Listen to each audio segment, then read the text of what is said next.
Hey everybody, we're out here turkey hunting in Missouri, and a few of you requested to see our turkey hunting setup, so I figured I'd run over the camera side real quick and then have Sean go over blind setup and decoys and how we run our things. It's not perfect all the time, but this is how we like to do it. So usually I'll be set up right here just to the side of Sean. I'll have the main camera just right here in front of me, kind of straddling my legs with the center one in the middle, and then I'll have the secondary angle right here next to me. We try to cover up everything the best that we can. So in front of me, the camera guy, will have our main camera with a long lens, so that's like our bird cam. The secondary angle is covered up right now.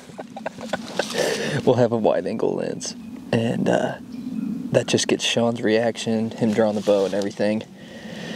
But that's kind of the way we set. We like to bring chairs. You got any other? Let me find my mic. Oh, that's a good point. Thinking of, we always have a mic set. Well, it's on the camera that I'm using right now. We'll have it on the secondary camera, and I'll mic up Sean, and then we usually have a mic set on the main camera also, so if it's a normal speed, there's at least audio to match up in post. One last piece of the camera side of the turkey hunting is we tend to put a GoPro or some sort of action camera in the decoys to try and get that up close, right in the decoys, to get really close to the turkey. So I kind of just, it's a different setup each time. They're kind of hard to set up sometimes if you don't have the best cover.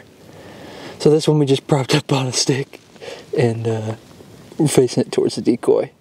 Usually towards the strutter decoy, because that's what gobbler come and beat up. But have Sean talk a little bit about the blind setup.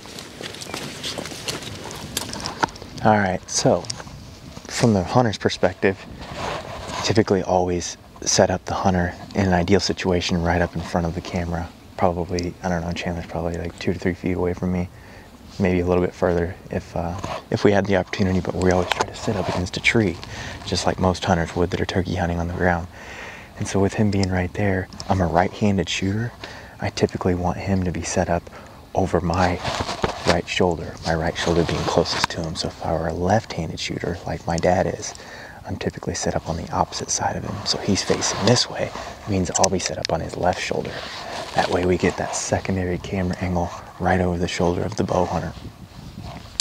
So anyways, from there, Chandler was saying, you know, we sit in these chairs, very comfortable. Sometimes we'll sit on the ground, which is not so comfortable, but it is what it is. In this certain instance, we don't really have much cover in front of us, but I know that we don't really need to, because we've got this little lip of this hill right here, and then I know that our backdrop is pretty much all trees. And there's a lot of these trees are dark trees, so we blend in really, really well. We've sat here before in previous years and had successful hunts where turkeys haven't picked us off, so I'm really confident with our breakup right here. But in other places, a lot of times we'll try to put a little bit of cover in front of us just to break ourselves up and make sure we have a good backdrop as well. But got our turkey decoys set up basically about 15 to 20 yards away, maybe a little bit further sometimes, maybe a little bit closer. Just depends on the setup. If we have wind moving the bushes and trees around in our cover, then I'll usually set the decoys up a little bit closer, because I know I can get away with a little bit more. But if it's really calm, I might set the decoys a little further away, because I'm afraid I might get picked off or something like that. But with bow hunting turkeys from the ground like the way that we do, we rely heavily on our decoys. And so with our Dave Smith decoys, thankfully they're very realistic. And the turkeys will come in a lot of times, especially if it's the right gobbler in the right mood, and he'll just beat up the decoy. And that's exactly what we want, because his focus is pretty much 100% on that decoy, and you can get away with murder in that instance. And so with it being so tough, relying on those decoys, you know, that's really how it goes for us. We often hunt with a Jake decoy, because that's what usually makes them mad. Found that the Jake strutter works the best for what we do. And yeah, we just rely heavily on the decoys if we were shotgun hunters, which we often wish we were a lot of times because we kill a lot more turkeys.